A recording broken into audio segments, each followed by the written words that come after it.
Բարև ձեզ։ Երկու հիմնական թեմա եք առանձնացրել Վարդան Ղուկասյանի դեմ իրականացվող այս խոշտանգումը եւ վերջերս լսել էիք Արտադրության նախարար Սփյուռի Գալյանի խոսքը, որին անընդհատ եւ պարբերաբար ձեր հանրային խոսքում դիմում եք եւ ներկայացնում թե իրականում իր արտադրության ներքո Հայաստանում ինչ խոշտանգումներ են տեղի ունենում, նաեւ քրեակատարողական հիմնարկներում մահեր։ Խնդրեմ այսօրվա համար ինչ եք առանձնացրել։ Նախ երևի թե բարևենք Տիկին Գալյանին, սկսենք այդտեղից եւ քանի որ բարևը նաեւ Աստծո կողմից է մեզ բոլորիս պարգևված, ապա հենց այդ դրանով առաջնորդվելով բարև Տիկին Գալյան։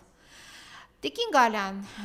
2 օր առաջ դուք հանդես եկաք հրապարակային հայտարարություններով եւ այդ հայտարարությունները ձեր հիմնավորում եք նրանով, որ դուք կարող եք ձեզ թույլ տալ ունենալ օրինակ $200,000 համարժեք, այսինքն այդ գումարով,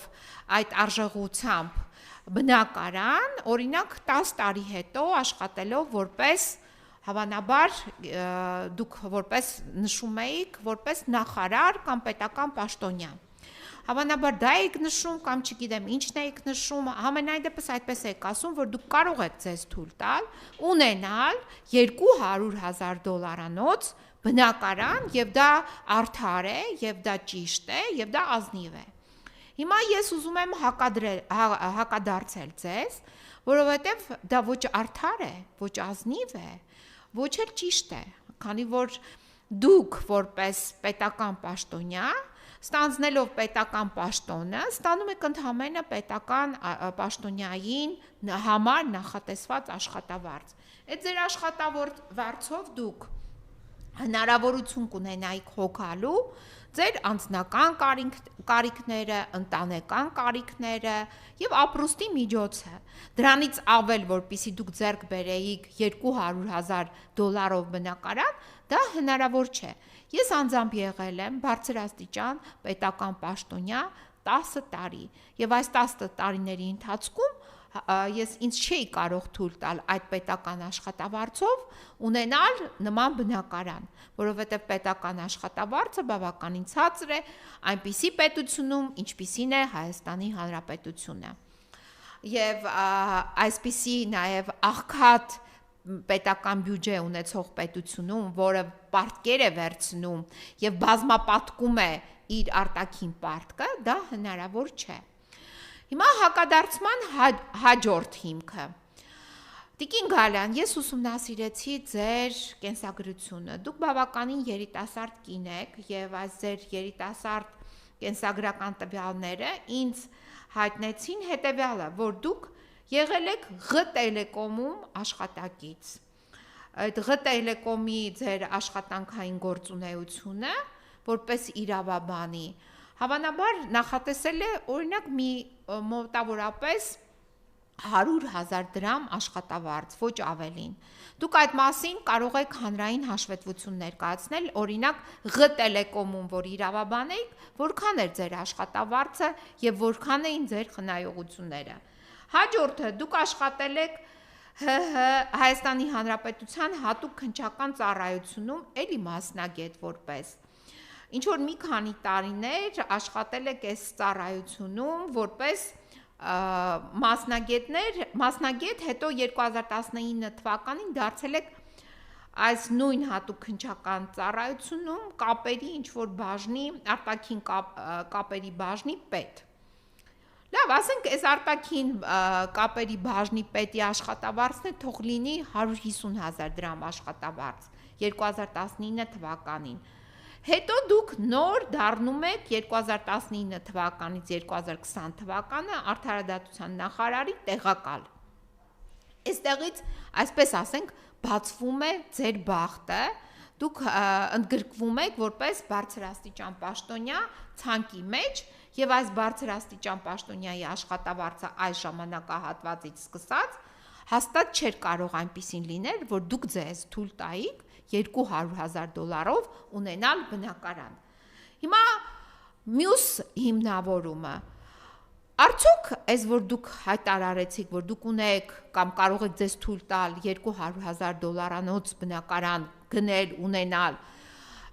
օգտագործել, տնօրինել, տիրապետել, արդյոք սա չի մտնում այն ձեր կողմից նախաձեռնված, այսինքն անձամբ ոչ միայն ձեր կողմից, այլ ձեր կառավարության կողմից,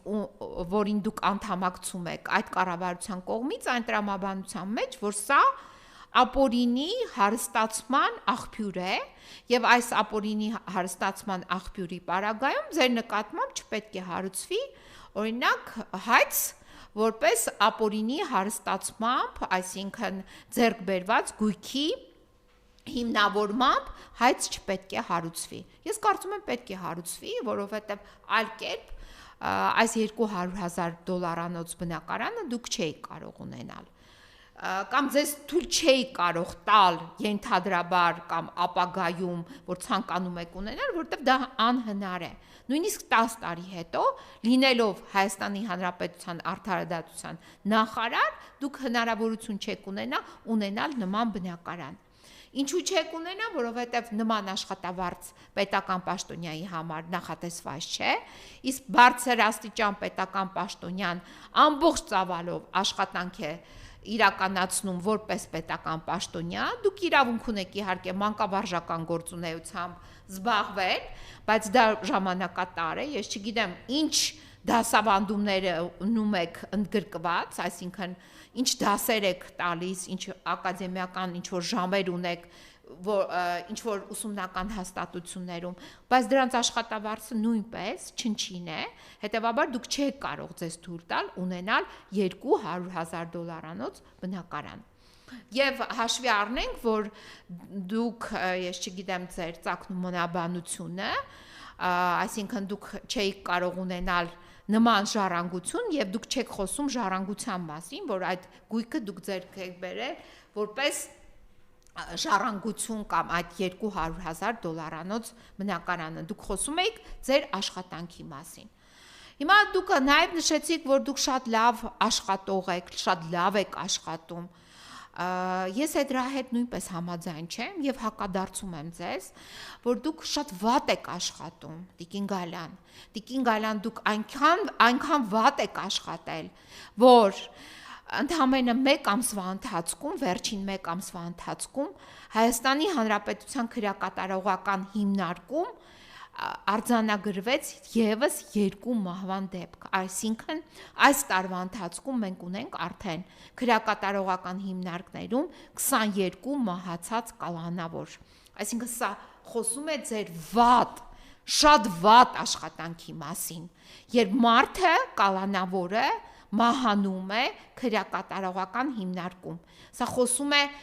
անհամատեղելի վատ աշխատանքի մասին, որը ձեր կողմից իրականացվում է Հայաստանի Հանրապետությունում որպես բարձրաստիճան պաշտոնյա։ Հիմա վատ աշխատանքի մեջ է նաև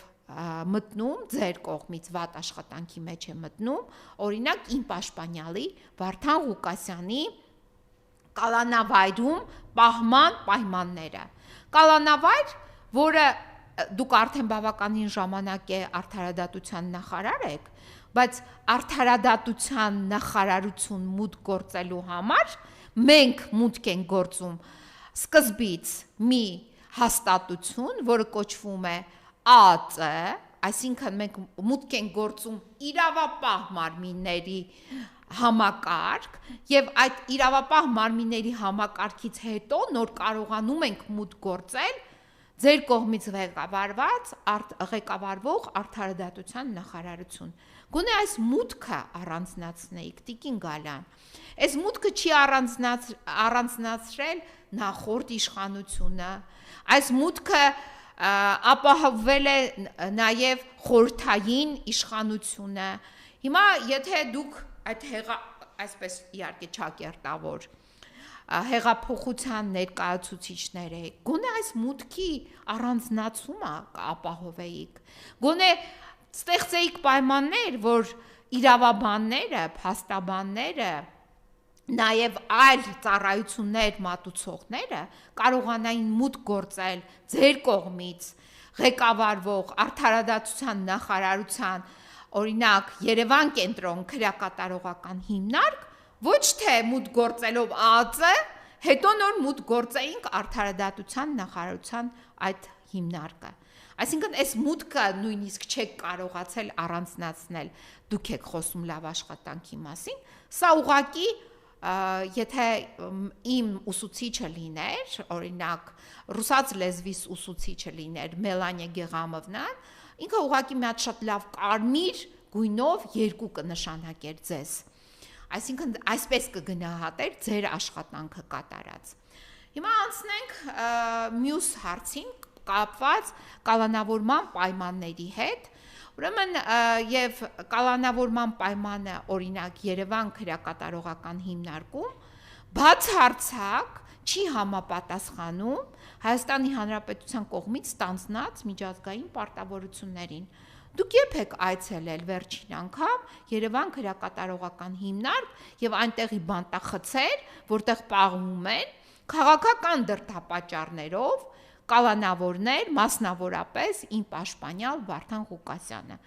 Խնդրեմ պարզաբանել, երբեք դուք այցելել այդ կալանավայր եւ տեսել խցային պայմանները, այդ խայտառակ խցային պայմանները, որտեղ պահվում են օրինակ ծխողները չծխողների հետ։ Ինձ կասեք, այդ ձեր լավ աշխատանքի հետևանքն է, որ ծխողները պահվում են 15 քառակուսի մետր խցում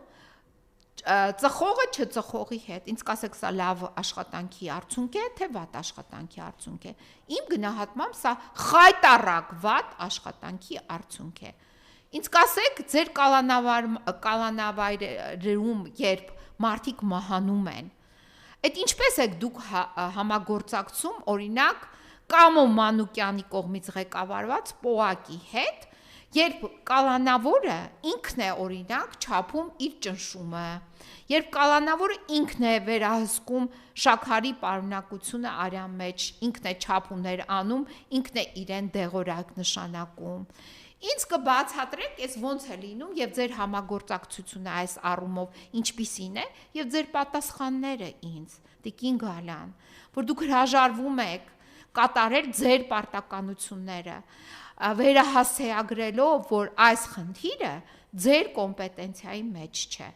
Այսպիսի ձեր պատասխաններն էլ հանգեցրել են այն նույն այս 22 մահվան դեպքերին, որ դուք այսպես էլ նաև հավանաբար անդրադարձ եք կատարել այդ բոլոր մարդկանց։ Տիկին Գալան, մյուս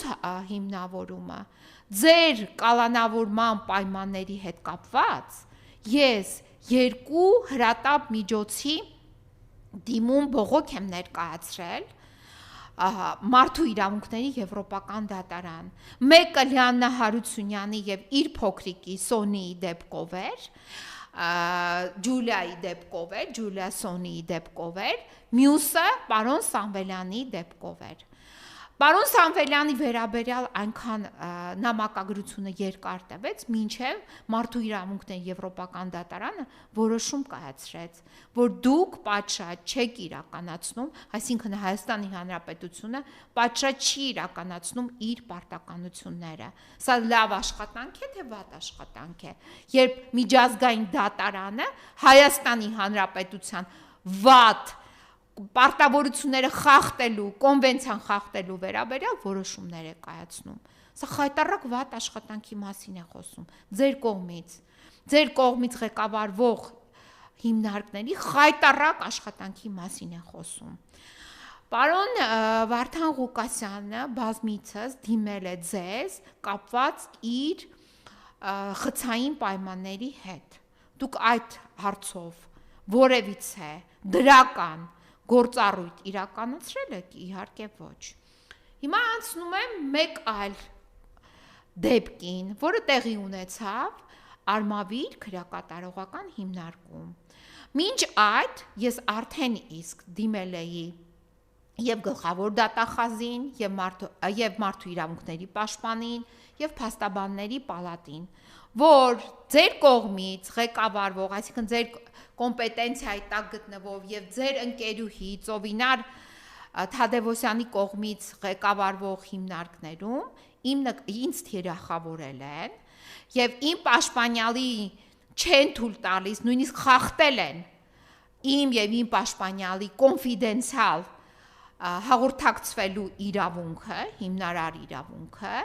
եւ այդ առումով ձեզ ներկայացվել են բողոքներ եւ դուք գտել եք, այսինքն դուք պաշտոնապես ինձ պատասխանել եք, որ այո, տեղի է ունեցել հատուկ քննություն, զննություն այն փաստաթղթերի, որը իմ պաշտպանյալին ես փոխանցել եմ, եւ դուք գտել եք, որ այդ քննությամբ, զննությամբ տրված նյութերը չեն պարունակում քրեական վարույթին կամ քրեական վարույթին վերաբերող նյութեր չեն եւ չեն պարունակում քրեական վարույթի տվյալներ։ Տիկին Գալյան, դուք ով եք, այսինքն ձեր կողմից այդ դուք եք պատասխանել, պաշտոնապես դուք եք այդ ղեկավարը, ձեր անունից են ինձ պատասխանել, որ դուք իրավունք ունեք կներեք քիթներդ մտցնել իմ եւ իմ պաշտպանյալի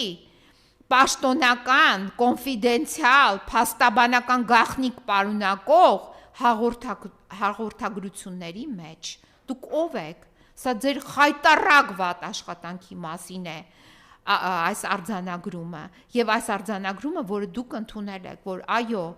ձեր աշխատակիցները քիթները մտցրել են եւ ուսումնասիրել են։ Հաջորդը Արմավիր քրեակատարողական հիմնարկին է վերաբերում։ Շարունակությունն է այս ձեր քիթներդ մտցնելու եւ Արմավիր քրեակատարողական հիմնարկի ինչ որ մի հավանաբար կալանավոր, ես հիմա պիտի ցույց տամ այդ կալանավորի լուսանկարը, ով է այս կալանավորը, դուք կարող եք սա մեծացնել այս անձի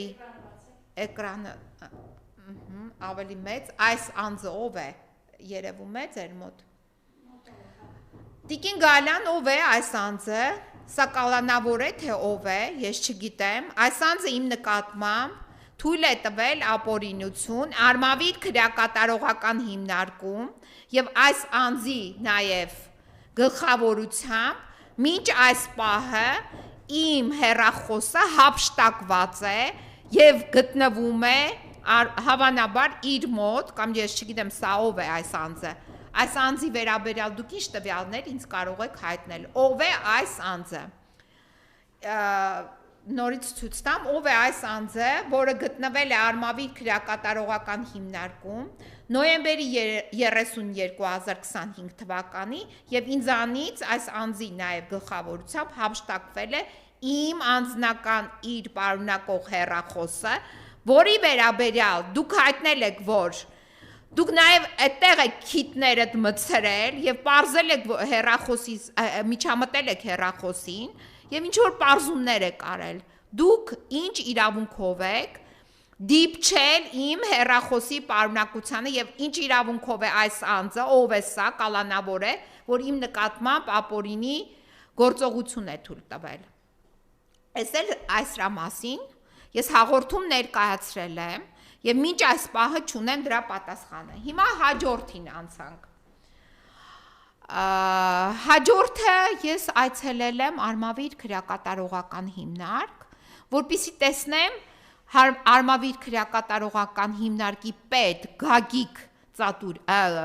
Ծատուրյանին, ներեցեք, անունը Գարիկ է, ազգանունը Ծատուրյան։ Ծատուրյան Գարիկը ունի օպեր լիազորի ինչ որ աշխատանքային փորձ Այս Ծատուրյան Գարիկից ինչ-որ գրություն եմ ստացել, որից հայտնի չէ, թե ինչ էր ուզում Գարիկ Ծատուրյանը վերջի ինձանից,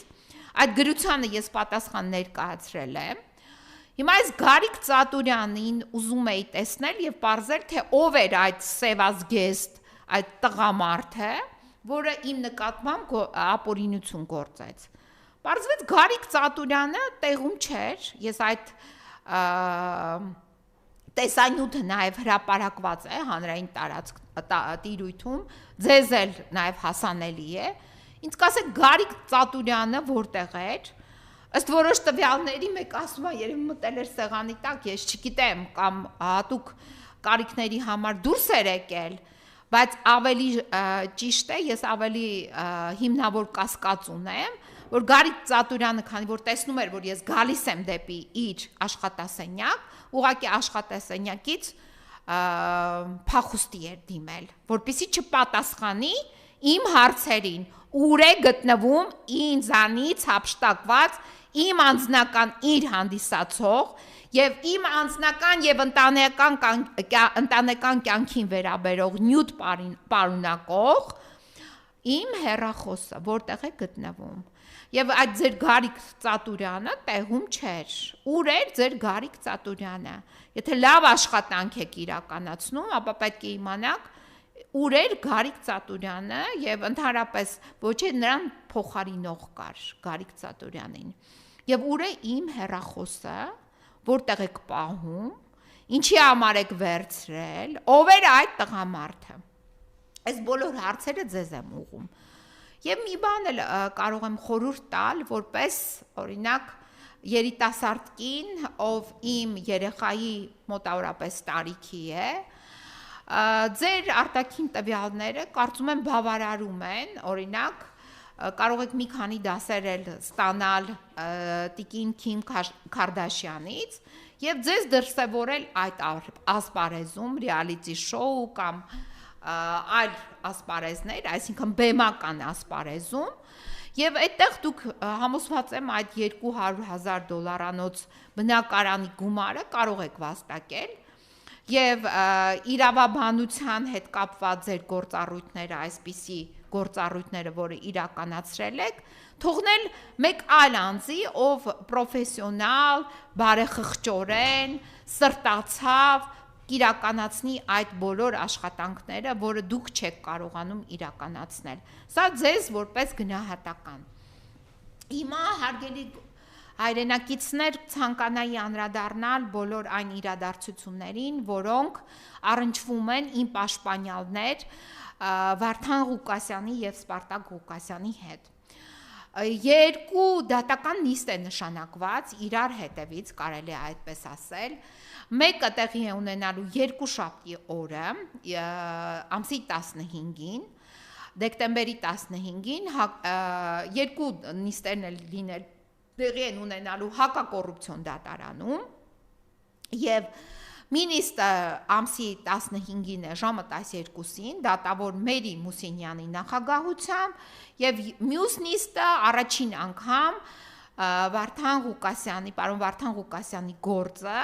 այսպես կոչված այդ գաղտնալսումների գործը ուղարկվել է դատարան եւ դատավոր է նշանակված այս գործով, մակագրված է, ընդունել է վարույթ մի անձնավորություն, ով չունի բացարձակ դատավորի աշխատանքային փորձ։ Հավանաբար սա իր առաջին այն գործերից է, որովհետև նույնիսկ այս, որ ինքը գործ ընդունել է վարույթ, ինքը դեռ 2 ամիս դատավոր չէր, այսինքն դեռ դատավորի աշխատանքի մեջ ներգրաված չէր բոլորել 2 ամիսը։ Հիմա այս Լևոն Պետրոսյան դատավորն է, որը ամսի 17-ին պետք է քննի պարոն Ղուկասյանի գործը եւ այստեղից ինքը նաեւ պետք է քննություն հանձնի, իսկ տիկին Մուսինյանի վերաբերյալ ես արդեն ունեմ ձևավորված կայուն կարծիք, որ տիկին Մուսինյանը նույնպես բացարկման ենթակա է, այս Լևոն Պետրոսյանի վերաբերյալ միայն կարծիքս հետևյալն է, որ փորձ չունի, հիմա որպեսզի մենք ունենանք կայուն կարծիք նրա արդար լինելու, կոմպետենտ լինելու վերաբերյալ, այդ հետևությունը մենք կարող ենք անել 2025 թվականի դեկտեմբերի 17-ի տեղի ունենալիք դատական նիստից հետո։ Այդ դատական նիստից հետո շատ բան պարզ կլինի, թե այս մեր Լևոն Պետրոսյանը որքանով է արդար, որքանով է կոմպետենտ եւ ինչ որոշում կկայացնի ազատ արձակելու պարոն Վարդան Ղուկասյանին։ Ասեմ ձեզ, որ այս գաղտնալսումների գործը այնքան անորակ է կազմվել, որ այս անորակ կազմված գործը շուտապույտ համանաբար այդպես էր պատվերը, ուղարկել են դատարան եւ գործի ուղարկման պարագայում արկա է միայն մեկ մեղադրյալ, դա պարոն Վարդան Ղուկասյանն է, բայց նրան մեղսագրում են մի արարք, որը նա կատարել է իբրև թե այլ անձանց հետ, բայց այդ այլ անձինք պարոն Վարդան Ղուկասյանի հետ չեն առերեսվել եւ այդ անձանց վերաբերյալ գործերը չեն գնացել դատարան։ Դուք պատկերացնում եք, կտրել են պարոն Վարդան Ղուկասյանի մասով այդ գաղտնալսումներով կտրած, կարկատած, չգիտեմ ինչպես բացատրեմ այս գործը ուղարկել են դատարան, բայց եւ մեղսագրում են մի արարք, որը իբրև նա կատարել է այլ անձանց հետ, այլ անձանց անուններ կան, բայց այդ այլ անձանց գործերը դատարանին չի փոխանցվել եւ այդ այլ անձանց հետ ում մեղսագրվում է արարք, այդ անձը չի առերեսվել։ Այս որակի, այս փնթի ոչ կոմպետենտ կարած, ձևած, պատվիրված գործը ուղարկել են դատարան եւ փոխանցել են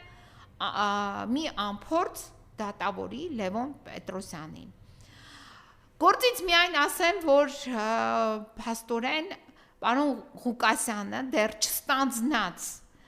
Գյումրիի քաղաքապետի պաշտոնը, իսկ պաշտոնը ստանձնելու համար օրինակ մարդուն պետք է տրամադրեն տեխնիկական միջոցներ, աշխատասենյակ, էլեկտրոնային ստորագրություն, որոշումների հետ կապված, ընթացակարգի հետ կապված որոշ ընդունում, հանձնում փոխանցումներ պետք է տեղի ունենան։ Այս ամեն ինչը դեռ չստանձնած, պարոն Ղուկասյանը դեռ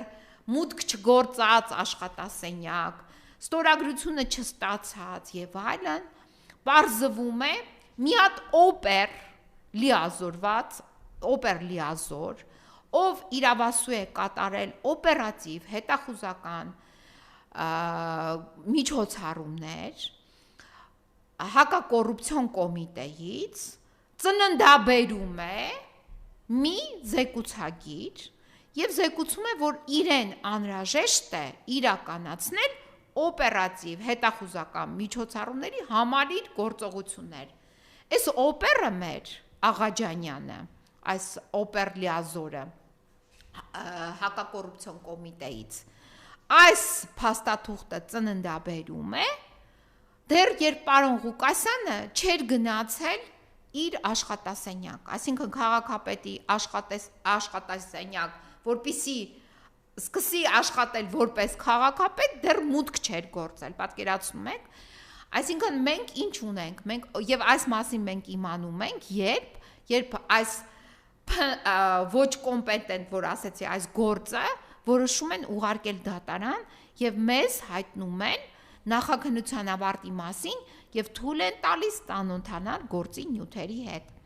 Մենք այս մասին իմանում ենք, պատկերացրեք, ապրիլի 25-ից այս մեր օպերը, այսինքն ծննդաբերել է այդ գրությունը, այդ զեկուցագիրը, եւ այս մեր օպերի ապրիլի 25-ից հետո մենք այս մասին իմացել ենք նոյեմբերի 27-ին։ Այսինքն ստացվում է, որ ձեզ կարող են 6-7 ամիս, տարիներ շարունակ ձեզ փաստացի գաղտնալսեն, ձեր նկատմամբ իրականացնեն համալիր, ոչ միայն ձեր, այլ նաև ձեր ընտանիքի բոլոր անդամների նկատմամբ եւ նաեւ ձեր մերձավորների բոլորի նկատմամբ ում հետ որ դուք շփվում եք, դուք լինելով պետական պաշտոնյա եւ լինելով ընդդիմադիր, օրինակ հանդուրժելով գործող իշխանության քաղաքականությունը, այդ մասին եթե դուք արտահայտվում եք եւ դուք այլ քաղաքական թևից եք, ապա իմացեք, որ 100% ես համոզված եմ, որ ձեր մասին կան այդպիսի գաղտնի միջոցառումների, գործողությունների որոշումներ։